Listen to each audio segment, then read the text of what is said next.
G'day and welcome to the Ball Boys AFL Fantasy Podcast. Today we're going to be reviewing round 19, going through Bogs and Flogs, having another episode of the Best Boys and giving you our thoughts on all the players that need to be chopped out of your team. Let's go! Just done it from nowhere. Hoisted the goal from inside the field. Sheed from the boundary. Dusty. Brown Petty.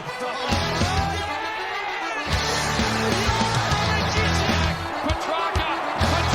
Oh, wow. How good is that? The legend becomes immortal. G'day and welcome again to the Ball Boys AFL Fantasy Podcast. I'm your host, Mitch Casey, and you can find me on Twitter at Ball Boys Fantasy. Joined, as always, by coach of the Mighty Oxlongs, Luke Roderson. How are you, mate? Yeah, we got to be honest with everyone. It's a little bit flat at Ball Boys HQ today, isn't it? We're counting down. 5 weeks to go, everyone. I think I was feeling good about my kind of march, higher up the rankings, and then I know you've had a bit of a flat week because you're thinking that your hat chances are probably. I think so. I think now. I've come charging out of the buys. Like I think I was 1,100 or 1,200 before the buys. Come in 360 after the buys. Moved up every round of the buy period, and then just hit a wall and have not been able to sort of progress any higher. I think 339 was the highest I got. Carnage, even though I dodged a little bit, still didn't move up and slid back another 100 spots this past week. So. It's all such sliding door stuff, isn't it? Yeah, so a bit flat for our own teams, but we're going to get up and give the people what they want and give the people some, at least, of our best advice. Whether or not you take it is another question. But well, speaking of the people, do you want to take the opportunity to maybe talk about a few people that are in our Ball Boys Classic Championship that are actually doing pretty well? Well, shout out to these boys here. So we've got, I think at the moment if I just have a look here, I'm just looking at the ladder. I think we've got 19 people inside the top 200. We also have 10 people inside the top 100 with a few people very, very close, including Fleabaggers, who unfortunately dropped from the number 1 to number 2, but we're still rooting for you, Jonathan, over at Fleabaggers. Love It First, Lance, Bindy's Blues, the Dumpling Eaters, Sunday Rides with Took, the Real Robin Nahas, Delete Team, So Wrong, So Right 3, Hot Pies, and Will Ashcroft Is My Dad. All of them featuring inside the top 100 with the lowest ranked of those 10, 63. So that's pretty impressive. Some good representation for the Ball Boys. Yeah. So thank you firstly for joining our little league there. And if you are still listening late in the season, appreciate you tuning in as well. We're gunning for you guys with our teams no longer sort of around the top fighting for the hats or anything like that. So we're behind you. We're doing this all for you guys. So keep it up and do the Ball Boys proud. Absolutely. But yeah, outside of the hat and the rankings, I've turned my attention now over to the Content Creators Cup. Yes, you've got some very important business to do over there. So given that you mentioned the Content Creators Cup, let's quickly give that a bit of a shout out. Let me whack it on the screen there for us. On there. So anyone who's been tuning in knows that Tim Guest's company, Infinite Wealth, has created the Content Creators Cup with the winning coach getting a little bit of coin to donate to charity there. And if you just check out the link there on the screen, infinitewealth.com.au/AFL Fantasy, you can find a sort of free financial advice course, which is very generous of Guesty to do. But talk to us about how you're positioned there and what's the go. Yep, so finished the regular season second to Timmy's first. So this means that we've got our first round of finals. Yep. This week, and I'm going up against the Obermullets, Nathan from Hat Chat. He's been tracking well recently too. Yes, he's finished third, coming in strong with a wet sail, and so because I finished top 4, I get the double chance. You do. So I'm sort of using this weekend to sort of cull some dead weight and get some good players in. Got that, Jack McRae. Hopefully, shout out to you and the 60 whatever you gave me on the weekend, but hopefully we can win this week and get that week off so we can sort of make some moves to sort of prepare for that other week. But knowing that I've got a bit of sort of safety in my back pocket if I do lose. So a bit of a funny week. Not sure how to attack it, but I also am fighting tooth and nail to beat Guesty in the overall as well. Yes. Yeah. Just for bragging rights there. Just for bragging rights and obviously the overall championship winner. So those are my focuses and see how we go. Very nice. We'll try and salvage something from the season there. Should we get into one of our favourite segments? Let's do it. And the winner of the Norm Smith Medal. You're an embarrassment to what you do, mate. You're an embarrassment. That's a good little sound clip from you. Hey, that's underrated, that one. I quite like it every time it comes on. Classic Bevo. I mean, he's essential and sort of the whole essence of Bogs and Flogs is summarised by Bevo, I reckon. So, yeah, he can be both on any given week. Legit. Yeah. So let's talk Essendon and Bulldogs, a Friday night matchup. Best on ground. Yeah, I got the Bogs this week, and there's no prizes for guessing this one, but the Bont was our Bog. I had the VC on him until 5 minutes before the game, and then I consulted the big boys, and I don't own Doherty, so Errol Goulden it was. So throw the shade of the big boys. The big boys have stitched me. Hopefully, he was top 5. He was. Towards the stats. He was. So, and for those people who own Doherty, it wasn't an issue. But anyway, Bontempelli, amazing footballer and an amazing fantasy scorer this year. Averaging 116 points so far this year. I think we paid about 100 for him at the start of the season, so just outstanding. So, one of the picks of the season.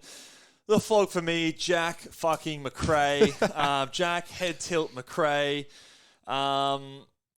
Just not good enough, mate. He just set my weekend off to just a shit start. He's been a terrible trade-in for me the last 3 weeks. I traded him in against Collingwood after going 109 against Freo and had 60% CBA. Since then, he's gone 0-0, and I think he's had like 23% in this last game. 93, 71, 69.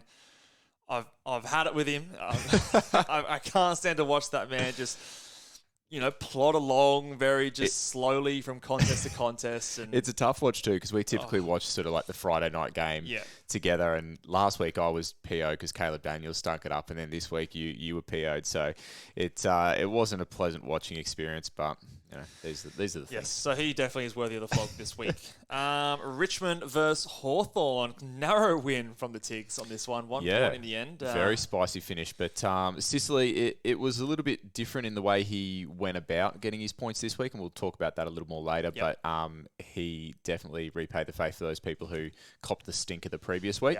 I think it was like a mid-120, something like that. 121, I want to say. He looked really good. Intercept marks galore. So the flog for this one, I've given it to Will Day, who, look, not a horrible score considering what we thought he'd be at the start of the season, but an 80 at this point of the year is not going to get it done. He started off with a 10-point first quarter, and so from that point, it's just catch-up city from there. So he did okay in the last 3 quarters, in the last half in particular, but just couldn't get it going at the beginning of the game. So 80 is not going to get it done, so Will Day, got to lift, mate. Got to lift. For sure. Now over to the trouncing that was Carlton and West Coast. Now you kick 10 goals and you think, probably you're a chance of getting the Bog. But if you're not fantasy relevant, fantasy, baby. You're not fantasy relevant. Don't worry about it. But you know who is fantasy relevant? The Doctor. The Doctor. And you had the VC on him, and he probably made an otherwise pretty gloomy week.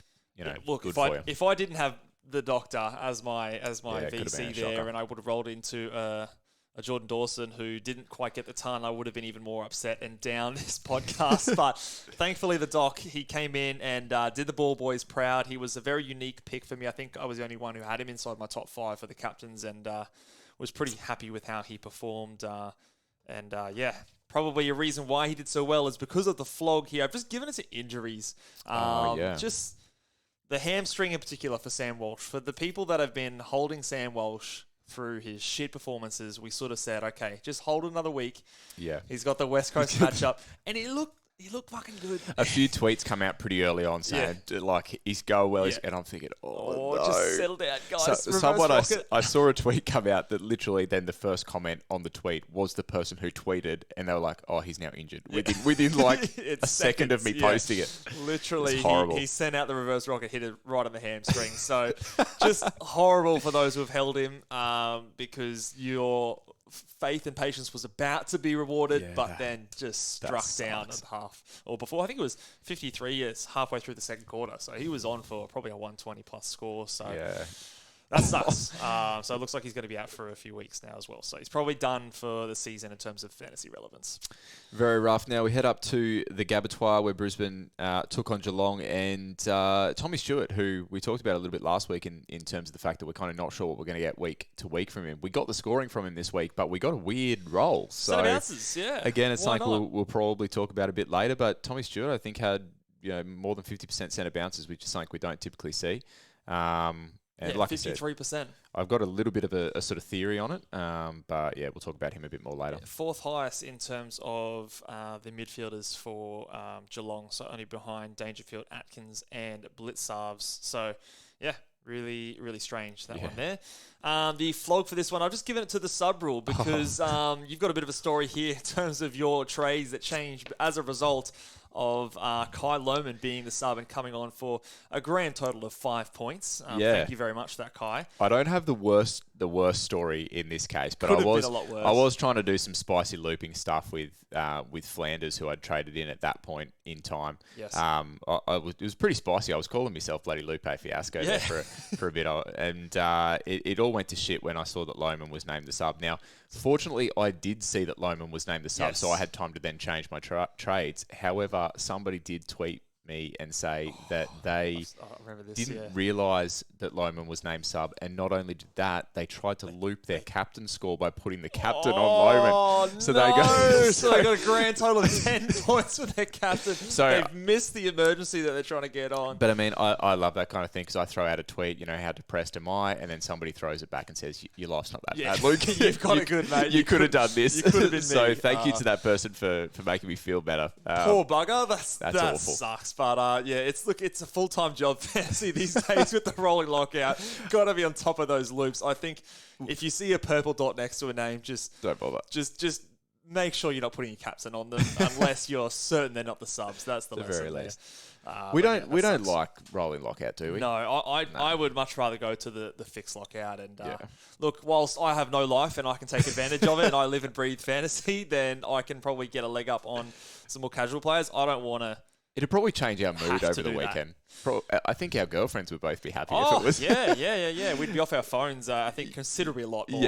Yeah. But let's move on to the next one. Sydney versus Freo, best on ground. You've got a player that I actually traded out this week. So yeah, and look, he with didn't. this? Whilst he didn't set the world on fire, there weren't too many fantasy relevant scorers that did in this game. So I've given it to Callum Mills because week to week we haven't sort of known what we're going to get with Millsy, and I think he got a 98 in the end, which 98.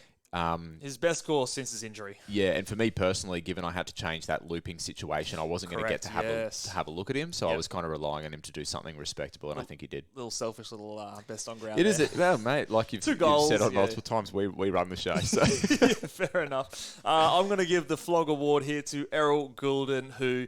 Again, just let down the Ball Boys, big boys. All these are selfish. Yeah, all these are selfish. But I want to give a shout out to Carl Holmes, Holmesy, who's he's been battling away. He's still stuck on the Errol Gouldenless island over there.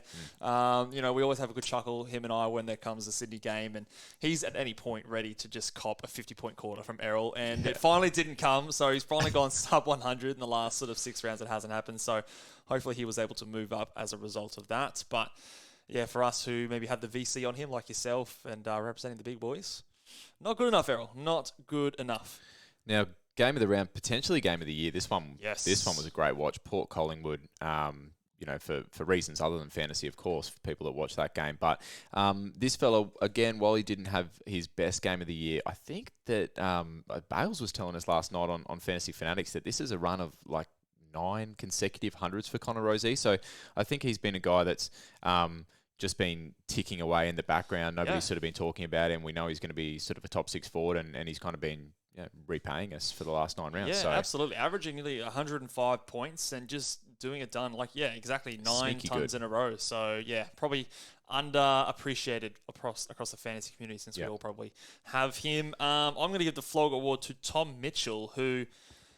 Look, he was managed last week. We knew about it. Probably not his fault. But this game, he got subbed out. From my understanding, it wasn't because he was hurt or anything like that. He was just not getting the job done, and Collingwood actually just subbed him out. Am I right in saying that? I think so. I can't recall who they subbed on for him, but I do recall it being at sort of like a pivotal kind of turning point in the game sub, where Collingwood then sort of bridged the gap a little bit. I can't recall who they subbed on. I think it was Oleg Markov. Okay, so memory. so what they're looking for is a little bit of extra run, Speed, but yeah, it's interesting. I guess Collingwood's in that luxurious position where they. A few weeks ago, Tom Mitchell was in discussions with trading him in as potential pushing that top 8 midfield. Just goes to show coaches aren't always looking at fantasy scores. Yeah, that's right. So, if you copped that one last week, maybe you would have held him with all the other carnage and then put him back onto your field with confidence this week, and he's gone and just... That'd be tough. Yeah, crapped all over your scores this week. So, Tom Mitchell, not good enough, mate.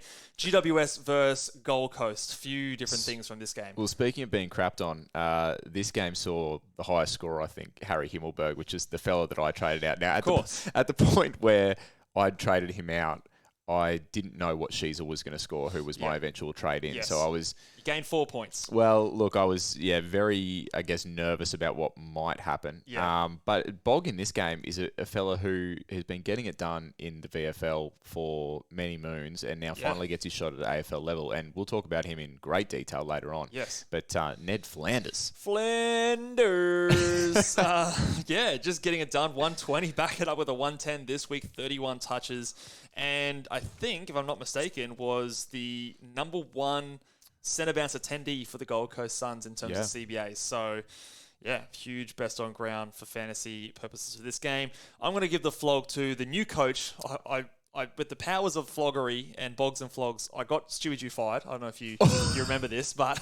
Was it the week before? It was the week before I gave him the flog. I'm sure the Gold Coast board listened. So I'm going to give the flog award to Stephen King here, who just... We thought he'd come in and just put his best players in the midfield, but he's still fucking around with these CBAs. Flanders, high CBAs. Well, there you go. He's put his best player in the midfield. Well, there you go, maybe. But David Swallow's still in there. Only one fewer than Atuk Miller. Bailey Humphrey's still getting a couple in there. Atuk Miller's well down. So just some funny things going on there, and it's obviously not working for them. Lost by 40 points on the weekend. So. Well, that's something you can sit back on at least. Took to get CBAs, but they lost. So fingers crossed. He had a good first half, but died a lot in the second half. And I think a lot of his points, Took I'm talking about specifically here, was a lot of waxing and stuff. I think at the end of a couple of quarters there. So nervous weight in terms of him moving forward after going up in CBAs the week before, came back down this week. So you thought the trajectory was moving up, but it's actually taken a backward step, which is not ideal. A tough watch. Melbourne and Adelaide at the G. Adelaide seem to bring it when they play at the G, but best on ground is a fella that I want to discuss in a little bit of detail later on as well is Maxi Gorm, because he's a fella that if he stays in that role, you almost want to get to him, but it's a matter of how and also why. But we'll talk about that in a bit. Yeah. Sort of a bit of preamble there. And the flog? The flog, I've got Ben Keys here. Just not getting it done here. Saved his score with 2 goals. I think he had 2 goals actually in that last quarter. So had a 40-point quarter and only just managed to get to 80. So he was tracking for like a sub-60 score before those final couple of goals there. So playing in that forward role, just not good enough, man. Just floggish behaviour there from Keysy. Now, last game of the round, I think we saved the best potential fantasy game for last, because I think the top 6 scorers in this game were all very much fantasy-relevant players. This was a fantasy coach's wet dream. We had Steele, Marshall, we had Sheasel, Windhager, Sinclair, LDU. So Crouch was up there, nearly got the ton as well. Yeah, so I've just said Bog is high-scoring, fantasy-relevant players. Fantasy is the winner here in this game. So, obviously lots of good scores there. I've given the flog award to the St Kilda scheduling, specifically for Marcus Windhager. Back-to-back tons here, but we can't fucking loop him because they're playing the last game in every round. And I think, again, this round they play on the Sunday as well. But it's very hard to loop that score with you get your guaranteed captain loop, but if you need it. With Romar and Heath. It's hard to complain about that. But like when you're bloody outscoring Jack McRae by 50+ points every week, I want to be able to see that. I want to be able to see that and then put him on the bench first. But I'm still nervous about going into him. But yes, he good effort, but useless for us that have premiums on our ground. So, yes. Salty. Very salty. All right, shall we move on to a bit of news for the week? Let's do it.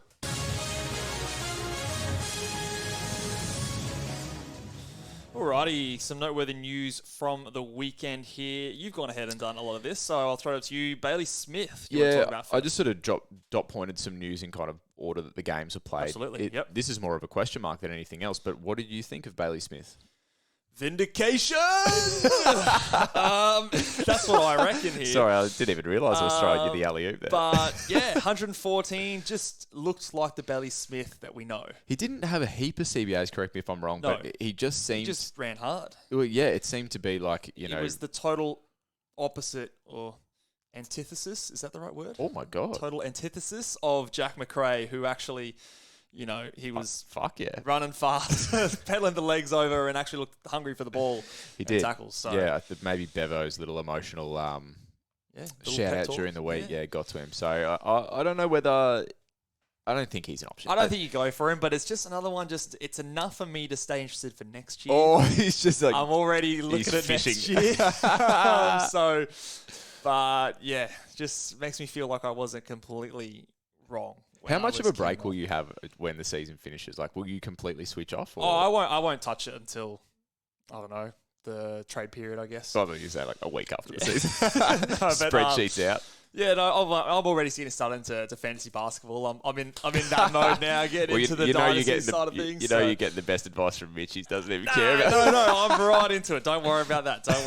I've still got lots to play for. But yes, I think he's someone just to tuck away in your little black book for next year, and we know he can do it.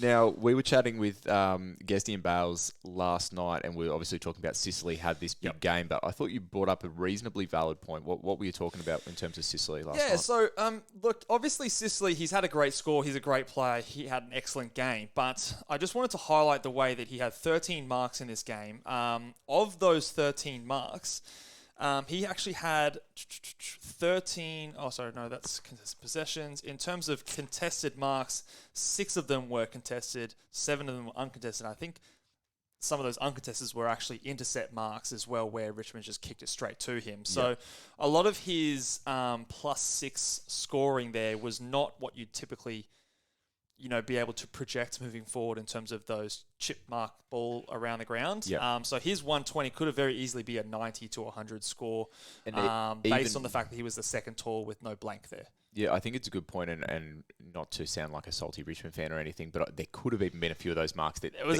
definitely at least 2. Well, there could have been like free kicks against, so you're talking about a +6 turns into a -3. Yeah, there's 9-point swing. So I think there was 2 of those that definitely could have swung around. That's not to say that we're sort of negative on Sicily, because with this matchup this week, there's a very real chance that he goes 150. And I think that does change if like another tall defender comes back into that side. For sure. So we'll be watching keenly, won't we? Yes, definitely. But potentially maybe a little bit of a more lucky score than we would have expected being in that role. So Doherty's CBAs, he obviously benefited with a few injuries over at Carlton. With now Walsh being out, do you think he's going to continue doing this role? Like, say, even if Cripps, I don't know what Chera's doing at the moment as well. My understanding is I think both Cripps and Chera will come back this week. I think that's my thoughts as well. But this week was probably more through necessity than anything else. But like you said, with Walsh out, if I'm looking at that list, I wouldn't mind the doctor running around. So Chera is a test, and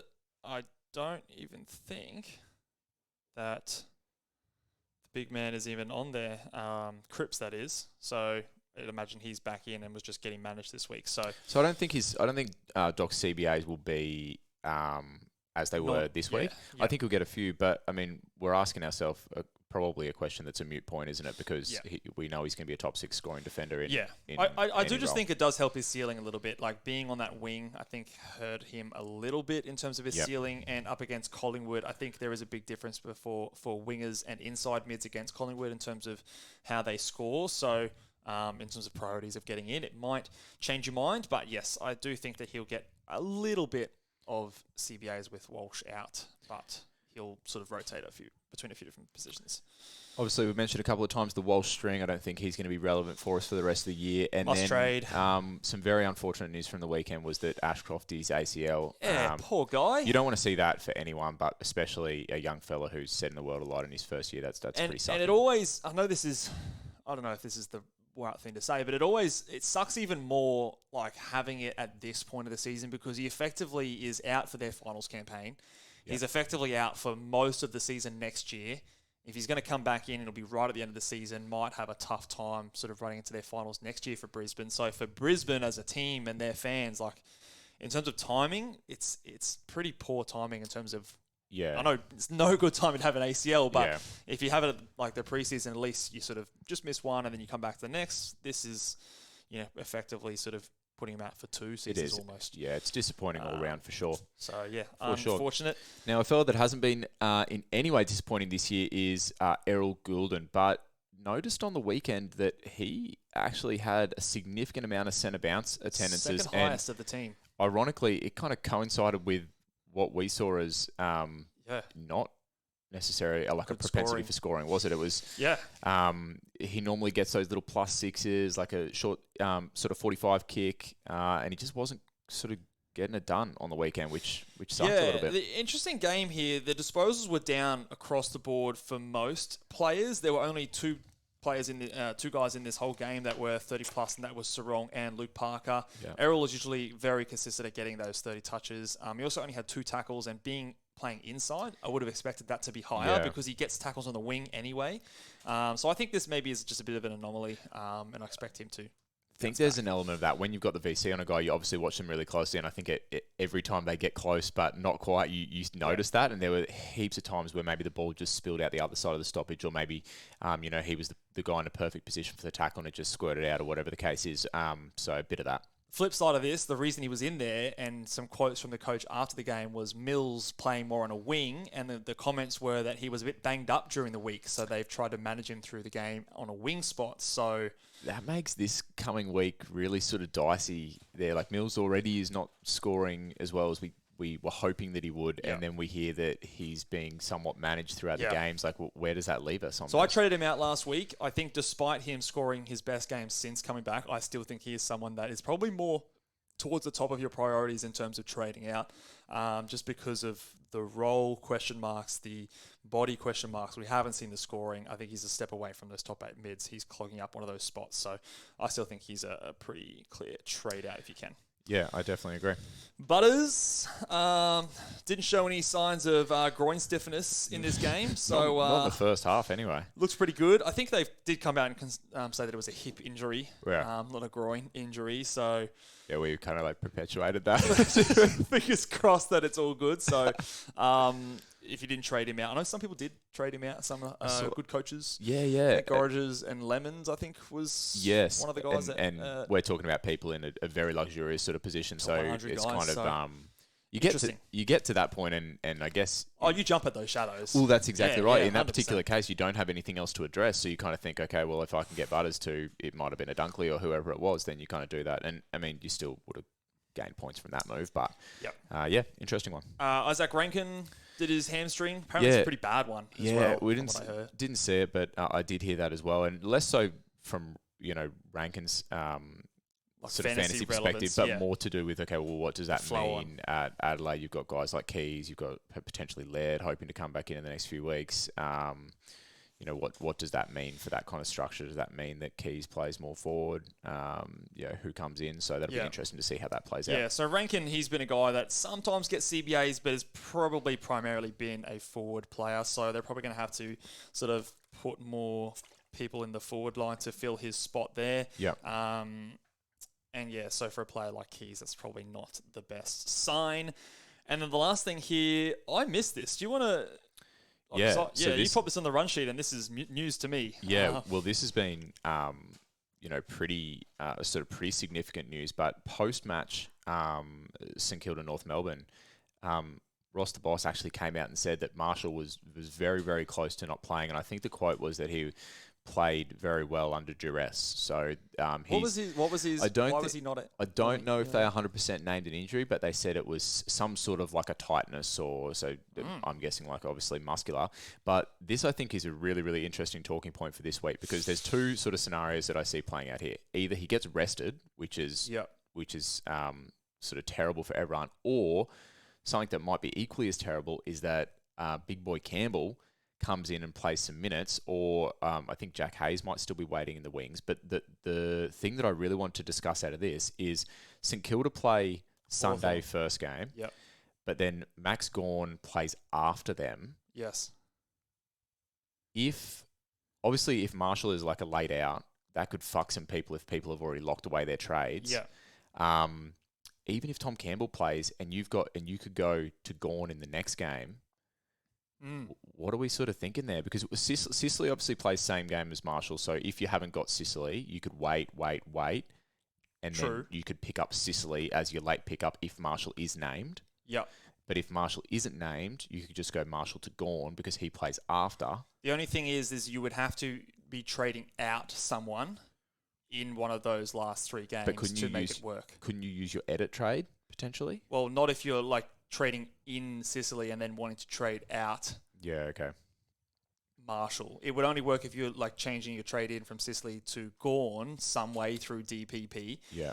Which might be difficult in itself. But you'd be still stuck with the person getting trading out. So say you're trading out maybe a Will Day instead. Or if you're trading out, I'm trying to look at these other teams here. There's probably not anyone else you're looking to trade out. Maybe a Brad Crouch if you're luxury, or a Nazai Wangani Miller. If one of those are going to be your trade outs, that might be a situation where you wouldn't really feel like wanting to trade out Will Day either with that matchup. But I just thought really interesting sort of point because I don't think timing is interesting there. And I don't think Ross Lyon's necessarily the coach that's going to come out and get on the front foot with this during the week. Yeah. Like it could be one of those. I mean, they need to win though. They're right in the thick of like that shuffle of people sort of trying to make the finals. So Hawthorn, maybe they see that as an easy matchup and an opportunity to rest their number one ruckman, potentially. So something to put out there and something to think about, I think. Maybe he's one to, if you monitor the news, maybe look to see if you can hold a trade because you do have that good option to go to a Max Gawn who probably will outscore Marshall anyway. I think that round coming up against Soldo versus a Hawthorn matchup for rucks is actually quite tough against Reeves. On that sort of ruck note as well, I had a bit of a squiz today, and Brodie Grundy didn't perform overly well in the Scoobies. I think he had like shocker mid-70s. He kicked 1 goal 3, so he's kind of sort of thereabouts. 4 goals looks a lot different to 1 goal 3. Straight. Yeah, okay, fair enough. But we'll see how he goes. Don't think he'll be getting a recall this week. I don't think so. Let's move on to this next segment here. You've gone prematurely on me. I was slow on the graphics. Sorry, mate. I was keen to get to these guys because these top 2 guys are out of my team. I think the number 1 trade priority, if he's in your side, is Ben Keys. I think we were very fortunate for him to get an 80 this weekend. I think the writing's on the wall in terms of his role moving forward. Plus, we've got some good options to go to, like a Dunkley. You could go down to a couple of the cheaper guys in a Jackson or a Flanders. So I think that he is probably the number 1 priority if you have him in your team. We've seen him score poorly in that general forward role in the past. So with Rankin out, they're going to need more avenues to goal. So I think he's someone that is definitely a bit of a risk moving forward. So I think he is number 1. You pump faked us on the... Okay. Yeah. It did turn my mic back on. Okay. That'll come back up. Yeah, it'll get you when you least expect it. Yeah. So he's number 1. At number 2, I have Jack McRae here. Maybe, look, am I getting emotional by putting him here at number 2? Do you think that he should go before these other guys that I've got? You'd be very, very passionate about getting rid of him. You know Mitch is passionate when he tweets multiple times during a game, and I'm pretty sure you sent out multiple tweets. There was at least 3. Yeah. Mitch is in his feelings when he's got the face like fucking McRae. I'm trying to send rockets, reverse rockets, everything. I'm trying to throw anything. You got to get. I reckon the only authentic rockets come from Big Roy. I reckon if you want something sent, I don't think Roy's got McRae, and we all know that he's not rocketing for someone else. And fair enough, man. Yeah. If you got that secret power, I'm holding it to myself for sure. For sure. But yeah, Jack McRae, like how high a priority of a trade out do you think he is if you've got him as your F5 or F6? I think you put him in a good spot on this list. I mean, like to give context, Will Day, Callum Mills are just below him. I think McRae is a high priority. Then Will Day's got the St Kilda matchup this week. Callum Mills has just given us the best part of 100. I think even though there was a patch there where McRae was getting it done, if he keeps producing what he did on the weekend, and you've got a guy like Dunkley who you can look to trade in, that's 40 points of difference that's a every huge week. Swing. So yeah, I am pretty keen to get on McRae. I'm annoyed that I traded him in over a Cogs 3 weeks ago, but swallow the pride and get him out of there because he's doing more harm than good. Although I think I know it's not. I know I'm not Kung Fu Casey, and this is not my segment, but I think I would flip Will Day and Callum Mills on this list, just for the matchup. That's all. Will Day versus St Kilda. Yeah, and I think Sydney have got who have Sydney got? Have they got Essendon? I think at the Sydney do have Essendon. Yes. Yeah, so under the roof. And I looked at that matchup and I saw what Essendon did on the weekend. We were watching it. It was just some of the waxing that was going on was true. Was very restrictive. Obviously not for Bontempelli, but in terms of the rest of the the fact the other team didn't have the ball very often because Essendon were waxing. Just for me, I sort of thought I'd chase. So that's that why matchup. McRae scored 60. Is that what you're telling me? It could well be. It didn't help for sure. I don't know if the data backs that up, but that was just my initial look. Yeah, let me have a look see what the data says. Would it change? Obviously, Will Day has more money on his head. So say you can get a Will Day to a Sicily, but you can only get a Callum Mills to like a Tuke Miller. Like, would that change your mind?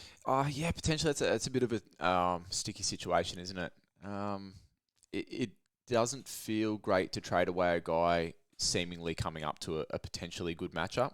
But you're right in saying Will Day hasn't been getting it done for us really. Yeah. For the last sort of. So and he is predominantly playing an inside mid role. He does, like on the Richmond game when the game was sort of tight, he went to that spare man of defence, and he has done that from time to time. Sometimes it's worked well in terms of his scoring, sometimes it's not. Against Saints, you would think it would. So for the Saints, for inside mids, people average 3 points more than their average going up against them. So it's a mildly positive matchup, but for the defenders, it is, on average, they're going 12.5 points better. So obviously a big positive for the defenders there. So yeah, I would make the tiebreaker who you can get to, and if you can get a Sicily in instead of a Will Day, I would be ticking that off. I think that's a fair call. Day of the week. So Callum Mills is the guy who I had next, not falling in love with his 98. And then these next kind of guys are, I think, a little bit more luxury, but we need to start considering. Noah Anderson, a guy that you and I both traded in a few weeks ago. Yeah. Just safety score, again, had a big, I think, last quarter or last half there. A really tough watch, especially considering that Flanders is essentially doing what we have known Anderson to do in the past, which is getting out for those little short 45 kicks, pushing out to space from the contest, a little bit of tackling in there. So it is really, really tough to watch when you know that a guy has that ceiling that he does and plays that role, and then sort of Flanders is coming in and. See, he has 6 marks in the game. 5 of them were in the last quarter and scored 42 points. Transfer it to me. Oh, no. It didn't come out either. I'm faking. Damn it.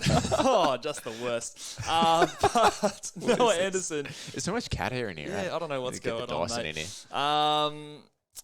So, yeah, Noah Anderson, I think he can definitely go. Just, there's too many things going on in that Gold Coast midfield, and we just haven't seen that consistent ceiling for him to match it with those other guys. So, I think he can go.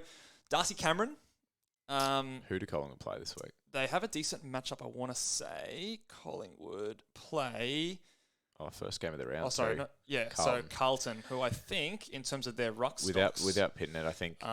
is a pretty good matchup. Let me actually just double-check that on the AFL... DFS Australia. Rucks against Carlton. Actually... correct myself as I corrected Bailey last night. So I can keep myself accountable here. They're an average matchup. So basically last the 5? Same. Last 5.4 less than average. 40% hitting that average. Okay. So I think like Darcy Cameron's a luxurious kind of trade out, but also you first game of the round. So first game of the round locks yourself into that position. That away. So something to consider there as well. Yeah. Now, you round out the list, or the chopping block, should I say, with Crouch and Tuke. Crouch just sort of feels like he's in that same boat as Anderson. The last 3 weeks have been sub-100, and it's just not exactly what we were hoping. Has the Hawthorn matchup, though, this week, so he's down a bit further because of matchup. Probably reason to hold, and then who to Gold Coast? It's the Q clash, so... Gold Coast have got Brisbane. Maybe it's just the stubbornness of the fact that I just traded in Tuke Miller versus Noah Anderson. I've traded him in a little while ago. That has me putting Tuke further down and just sort of crossing my fingers that something's going to level out. as we go. But I think we're probably talking people who are looking to trade sort of Toog and Crouch. We're probably talking about guys who are like up in that top 100, top 2. Like those are the teams that I most think teams would will be be looking to trade the forwards and get those guaranteed top guys, Dunkleys, Sicilies this week. Yeah, and we even had a look at the first placed team overall and noted that that's probably the move that we think that team will be going to this week, is they've still got that one sort of vacant spot on field that's filled by Himmelberg, I think it was. Himmelberg and Windhager on the bench as well. So I'm assuming that person's probably going to move to get Dunkley. Yeah. This Let's have a week. look at what Fleabaggers has got going on here. Our good friend Fleabaggers. So, he's got a Himmelberg and a Will Day sort of as his sort of, I'll say, worst players on the ground. So I probably would be still upgrading a Will Day before a Noah Anderson, would you say? A Himmelberg before. The only thing that could sway me is that matchup and the potential of Will Day doing some waxing, but so it depends who they're missing as well. It depends, if you're missing. So they're missing like a Josh Dunkley in this list. I don't think many people would have jumped on last week. So if you can get a Himmelberg to a Josh Dunkley, or even a Will Day to Josh Dunkley if he's in your midfield, and store Dunkley there in your mids, I think you've even got more confidence than like a Dunkley than some of those other mids as well. Moving forward, so we shouldn't be looking at these top 100 teams. We just end up hating ourselves. Don't we? So I just, rooting for my boy Fleabaggers over here. I want him to get a car. All right, so I take me for a ride in your highlights. Looking at his team, I did also just have a look, and I forgot to put in Harry Himmelberg in this team. I know he's coming off a 112. Okay, yeah. But do we still think that he's a guy that we can trade? He does have the Dogs this week. We saw what Essendon did against the Bulldogs last week. Yeah, the 112. Where would you fit him in this kind of rankings here? I think what Essendon did against the Bulldogs is more to do with what Essendon are choosing to do rather than necessarily what the Bulldogs give up. And to me, if you look at Himmelberg's scores, this week just gone was the anomaly. So unless you're super confident that that's the new Himmelberg and he's going to run with that, then I think that you're probably trading him sort of in with like Callum Mills, maybe a bit ahead of Callum Mills potentially. Yeah. I've just slot him in here. Maybe I'm thinking trading Mills ahead of a Himmelberg just because of the positional flexibility and sort of hopefully he's like in your D6 or F6 and that spot's a little bit up for grabs, whereas Mills is having that mid spot, but I could see the argument either way. I'd probably be trading a Will Day ahead of him, just due to sort of the costs that you could probably get him to, and I think they both have positive matchups. So, but I think those guys can all go. Beautiful. On to our yes. next segment, should we? Take 2 of this segment.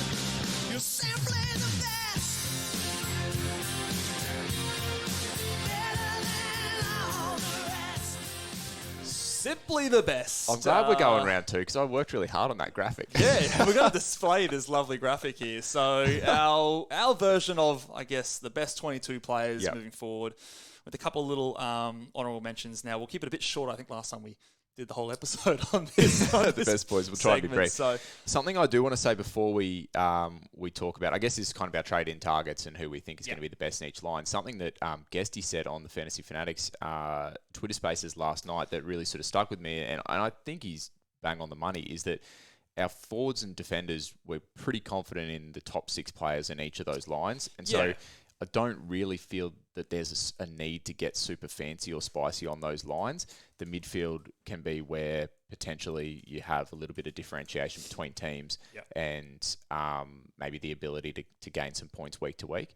How do you sort of feel about that? I do agree, and with my newfound knowledge of not searching for pods, I think we just continue to chip away trying to get the best team on the park as possible.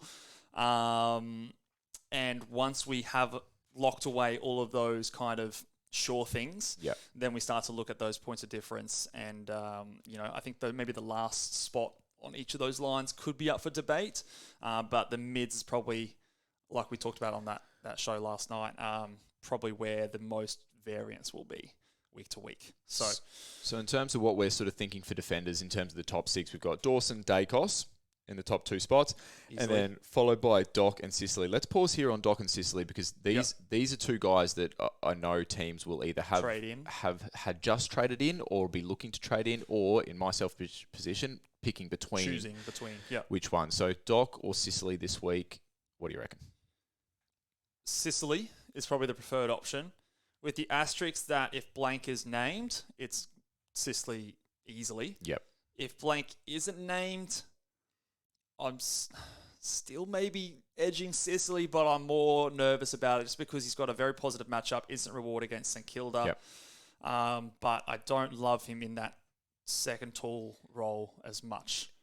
He was guarding Rewalt a lot at times on the weekend. He was trying to get off him, but I think the Saints have more, forwards that can maybe give him a bit of trouble than Richmond does in terms of height. Yeah, and I think, if Sicily, if you're the opposition and you can force Sicily to play in that second tall role or even the first tall role, you're making him do that. So when he was trying to sneak off Rewald and get a more favourable matchup against Richmond, like any team worth their salt is going to make sure that Sicily can't do that because he's going to hurt you when he does that. So I sort of agree with you there. I think it's a lay down misère if blank's named. Yeah, I think that's an easy decision.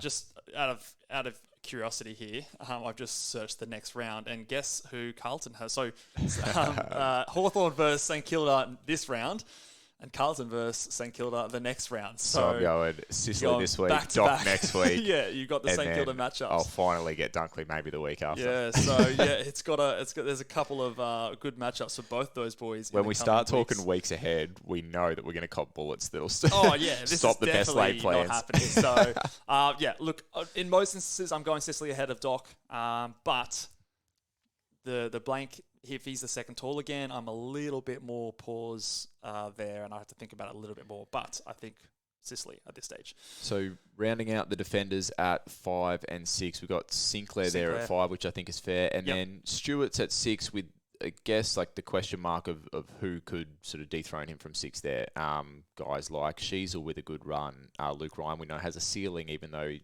didn't show it in the last couple of weeks. And then Caleb Daniel had a good week this week, but not so the previous week. Do we think Stewart's ahead of Sheasel, Ryan and Daniel? I would like those 5, lock and load. Stewart, I am nervous about. I think if you're going to create separation, he's the guy I'd be definitely trying to create the separation You're from. not advocating for pods, are you? Once you have those other 5, once you have them there, Stewart, I think I probably would rather have a Luke Ryan, potentially a Sheasel. Sheasel makes me a little bit more nervous than a Luke Ryan, but we say Luke Ryan had a down game. He scored 98. Like, he's gone 98 and 90 in his last 2. So in terms of like your D6, that's bloody good. Yeah. And he has the ability to go 140s, which he's done several times this year, which we haven't seen Stewart do.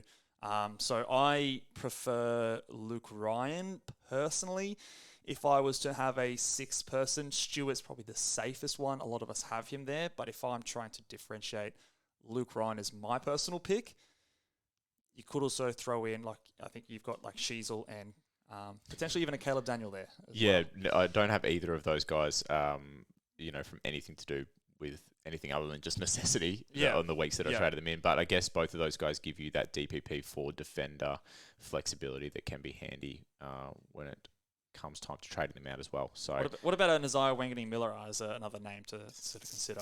I guess you could throw again the blanket over those last couple of guys, but for me it's probably still Stewart. Still Stewart over him? Yeah. I could see arguments either way. So if you're getting to the point where you could decide between those two, I can see that. But yeah, those top 5 are very strong for me. Now let's talk mids. Yeah, what do you think about going to the forwards first, then coming back to the mids? Just given that there's going to be a lot of discussion. So. Reel the people in. Yeah, let them guess it on the mids. All right, forwards. Let's do the forwards then. Who we got? Tim Taranto, although I don't know if he's like locked in at number 1 from here out. I think say locked. He's in the top 6, but I don't know if he's number 1. Dunkley, number 2. Errol Goulden, number 3. Rosie, number 4. I think those 4 slam dunk, lock them in. Yep. Cogs is probably number 5. Tough run coming off the Giants. But I want to talk about that. He's got he's put the numbers in, so I think he is a number 5. Number 6, I still think Butters is there as well. So I think those 6 are fairly strong. Now, you've got a couple names in brackets here. One of them I've already chopped out of my team. So chop off the list too. But the one I think that is definitely worth a discussion here is Flanders. Man, he's worth a lot of discussion. I think that'll be the case for a lot of people this week. It's it's one of those ones where if he's your only kind of like upgrade, you don't feel good about it. But if you can generate enough cash by going down to him to take someone up to a guy that you think is locked in on their line, then which I think is what you're doing pretty much this week. Those are what my trades are looking like at this stage. Yes. Then I think that's like a home run Yeah, play. I feel really good about it. If you told me that Flanders outscores Cogs the rest of the season, I wouldn't be shocked. So and is based that a super aggressive play? Like, yeah, do you think? I think it's definitely worth because he's cheap, and if you can do something else with other trade, then yeah, would Cogs be probably the odds-on favourite to outscore Flanders from here on out? Yes, but like we've seen, Flanders was the number one CBA mid for the Gold Coast Suns. He's scored 120 and 110 under the new coach, so that's all we can go off. He's averaging 115 in the last 2 weeks. I think Gold Coast have a tough run, but in saying that, it's probably tougher than the they Giants. Exactly, that's what I was going to say. So, what do you make of that? I think he's a great option this week, and I'm a little bit dirty, to be honest, that in my plans currently, I sort of can't find a way Doesn't quite make it work to get to him. Just looking at the run for Giants versus Gold Coast. So Giants have Bulldogs, Sydney, Port, who are all on the more difficult side of things, Essendon, and then Carlton, who are also really difficult. So 4 out of their last 5 games are tough. Gold Coast Suns have Brisbane this week, which are not too bad. Then they've got Adelaide, Sydney, Carlton, which are again on the tougher side, and finish with a North Melbourne, so the last game of the year. So you'd actually probably tick the better run over towards Gold Coast, in my opinion, than you would the Giants. Probably just because of that North matchup in the last round. But they are probably 2 of the more tough runs in the comp for mids. We're not going to have any forwards to choose from next year. All these guys that we're looking at are not going to have forward status next year. Bailey Smith, Bailey F1. Smith, F1. Am I right in saying none of those guys that we just mentioned Well, will McRae will be there. Okay, but we don't want to pick We probably don't want him. We probably will pick him. It'll be just dogs. the forbidden fruit, It'll Jack be just McRae. the Bulldogs, guys. Do we want to talk rucks? I know you haven't got them listed here. But I didn't list rucks, but we do really want to talk rucks. So, I mean, at the moment, Marshall and English. But we brought it up before. Max Gawn. That's the thing, and that's something that I don't want to create any like panic or anything like that. But it will be an interesting little case study to see whether that news influences anyone to hold their trades back this week till Sunday. Let me give you the run coming up for St Kilda for Ruckman. He's got Hawthorn, who, to borrow the colours from Carl Scale of Hardness here, is a red team. Did the Hawthorn Ruckman get suspended or something this week? I was listening to the traders today, and I thought, I don't know if I misheard. Okay, I'm a little bit behind in the news there. I thought. Let me work on that. You keep telling us. Not 100% sure about that one, but so that may change some things. Then he's got Carlton, who again also, funnily enough, a red team. Richmond with Nank back, Geelong, and then Brisbane. So in terms of runs for rucks, it's actually a tough one for the Saints. For Maxi Gawn, now he's got Richmond this week, which will be Soldo, North Melbourne, which are one of the easiest matchups for rucks.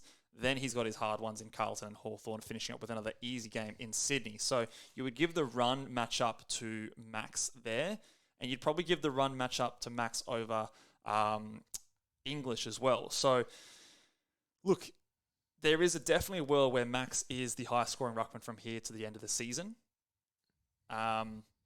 The difference is like the opportunity cost of trading one of those big 2 to him versus getting an upgrade on another line. Yeah. Depending on where your team does that sort of, is there a better move that you could do for your side? But with the Gawn still cheap, $8.29, you still make about 170,000 going to him, if that's enough to get another upgrade. I feel like the way he's going might be a way to differentiate yourself. The way he's going up, this would be the last week where it would generate, I think, enough cash to get you a really good upgrade on the other end. Yeah. But the other thing, you go down that avenue, and then Grundy comes in at some point.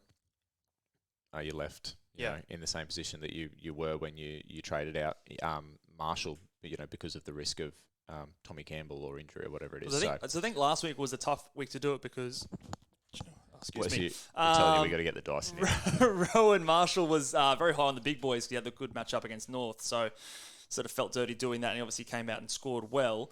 Versus this week, maybe not having it. So Ned Rees has been offered a one-match ban for a dangerous tackle. Okay, so we'll have to keep an eye on that one because that will affect the matchup for the Hawthorn and potentially the potential for rest for Rowan Marshall as well. But let's talk about mids.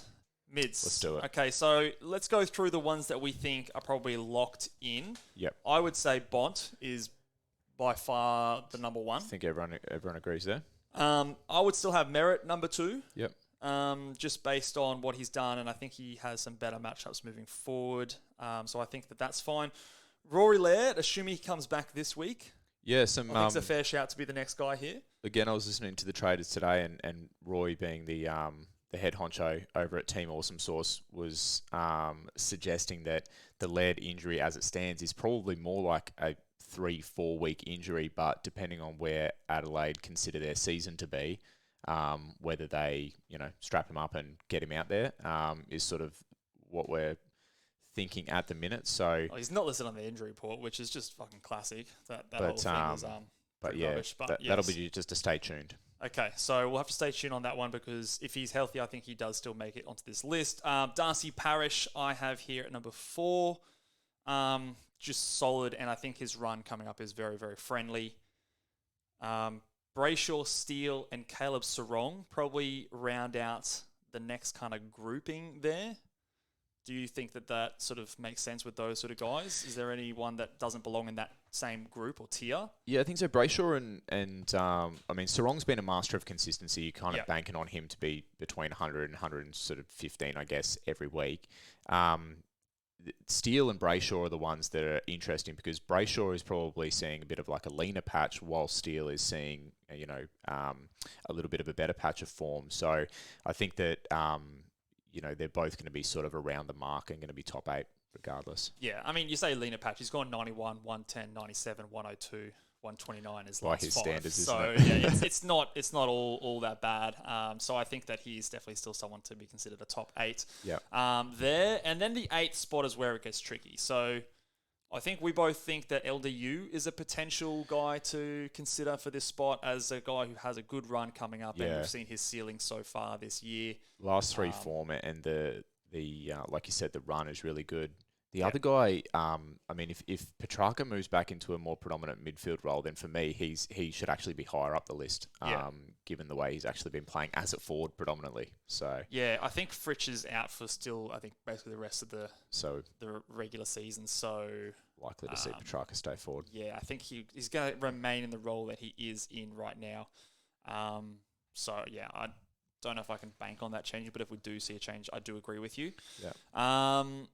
But a few other guys in the mix here, sort of to get your thoughts. So Brad Crouch, who we once thought might have been top 8, Noah Anderson, Tuke Miller of the Gold Coast Suns, and Lockie Neal, who's still going around a lot of teams. How do we sort of view those guys moving forward compared to the top 8? Yeah. How far away are they? I don't think I'm trading into any of those guys. I think over the last little stretch, Lockie Neal's probably been the best of them. I would agree, yeah. But I still don't think his run gets better now. Yeah, and I mean, regardless, I still don't think I'm trading into any of them when I can go up into that next bracket with Parish, Brayshaw, Steele, Sarong, and then even LDU, who's still underpriced if we think about what he's done in the last 3 weeks. So it's probably more a matter of are you getting off any of those guys? Well, I think Neil, like you've said, I think Neil's the closest. So I think if you have a few of these guys, he's the last one I'd be probably trading, in my opinion, especially with the injury to like a Will Ashcroft, who I know it's a rookie going out of the side, but it's just one of those midfielders that have gone down, so he might potentially benefit a little bit with some more sort of cheap marks there. So yeah, I think those Gold Coast guys and maybe a Crouch could probably be the ones that if you wanted to move off, you could probably get those guys up to maybe a Parish or a Caleb Sarong or someone like that. You have maybe a bit more confidence in.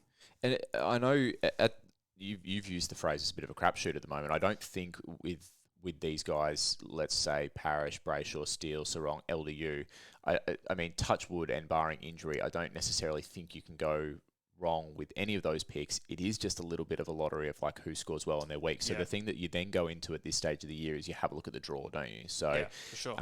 It's not the be all and end all. It might not be reflective of the points they score, but if you're wanting to dot your I's and cross your T's, then you're looking at the draw as a bit of a guide to who you pick. Yeah, for sure. I think that's definitely something we all need to keep an eye on. But I do think that the midfield mix is a little bit less certain than obviously those sort of top 5 and 6 defenders and forwards. Let's finish off the podcast today with a bit of questions over from Twitter. So thank you very much, guys, for sending in your questions on Twitter.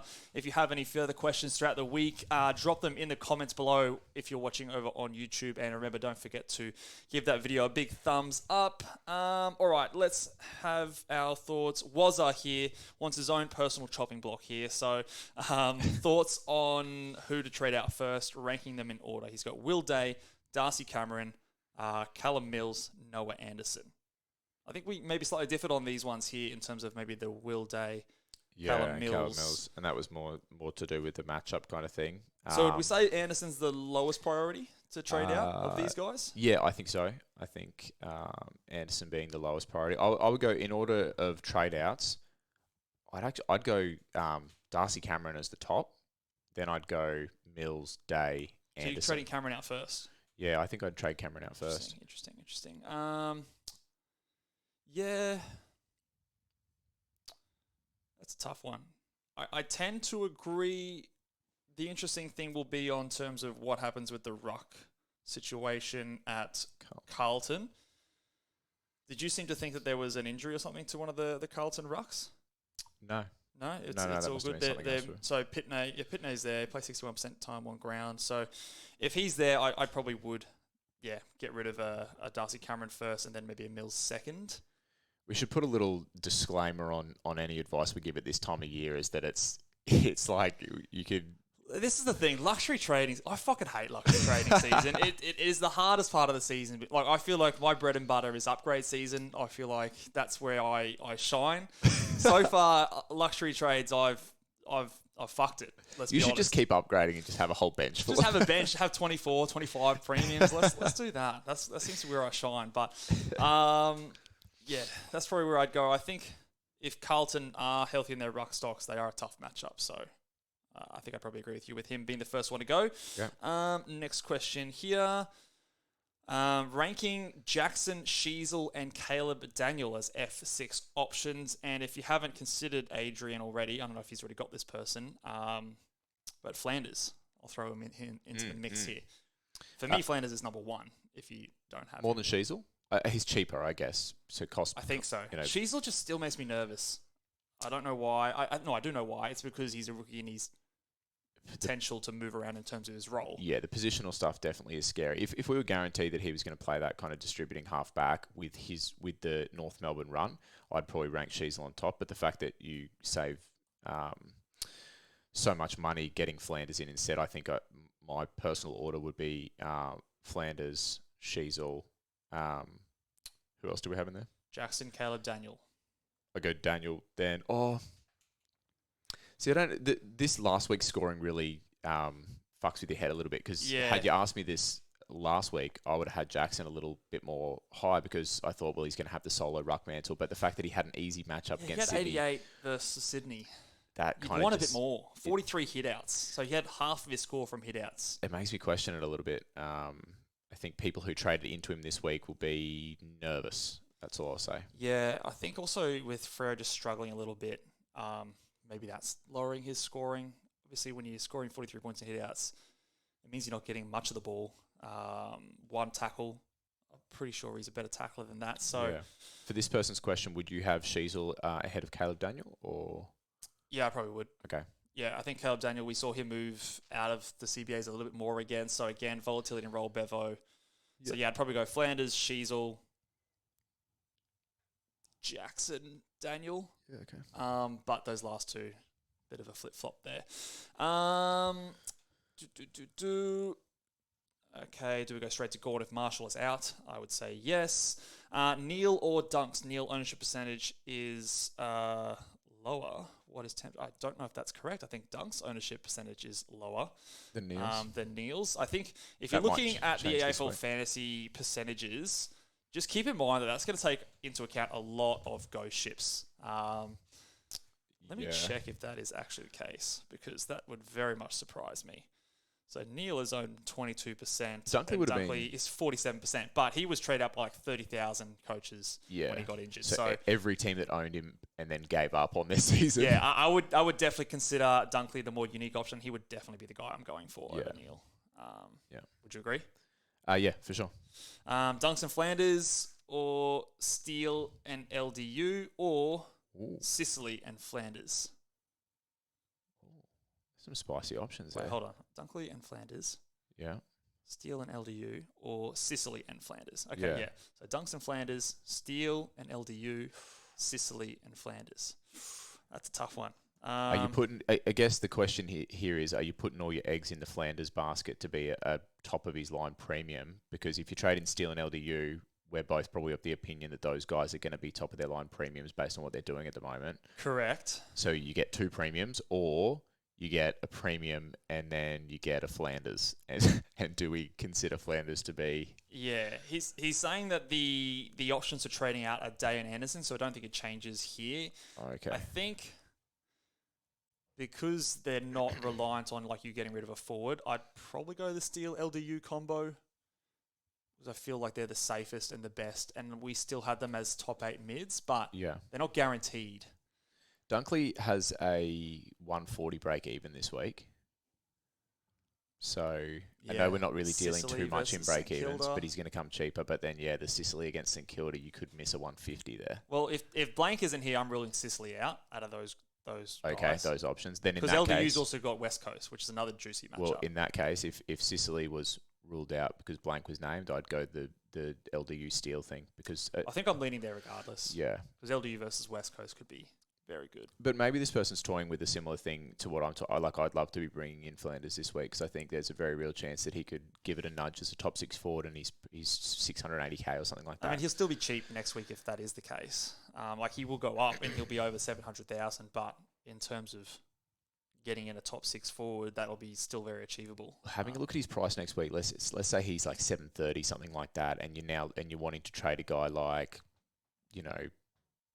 Will Day down to him or Caleb Daniel down to him, you're really not making that much anymore. You're making like 100k, and that's probably not going to get you the upgrade that you want on the other end to take you to an Uber Premium, which for me is a reason why I sort of, if I miss Flanders this week, I'm almost feeling like I've missed the boat in terms of viably getting him in.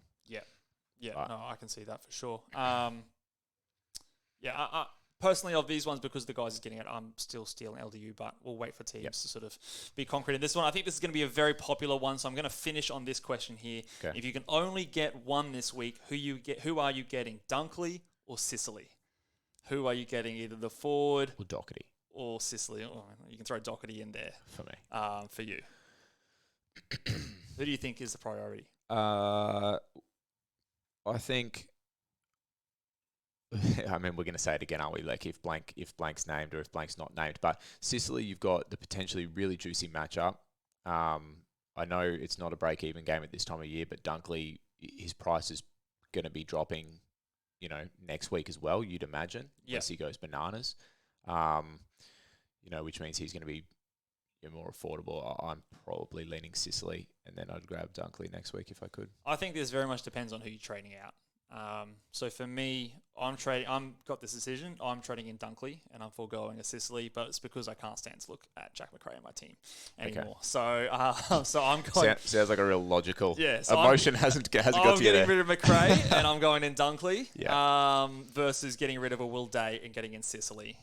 So that's sort of I think they're going to be quite close. I think they're both going to be top of their line moving forward. You're going to want both.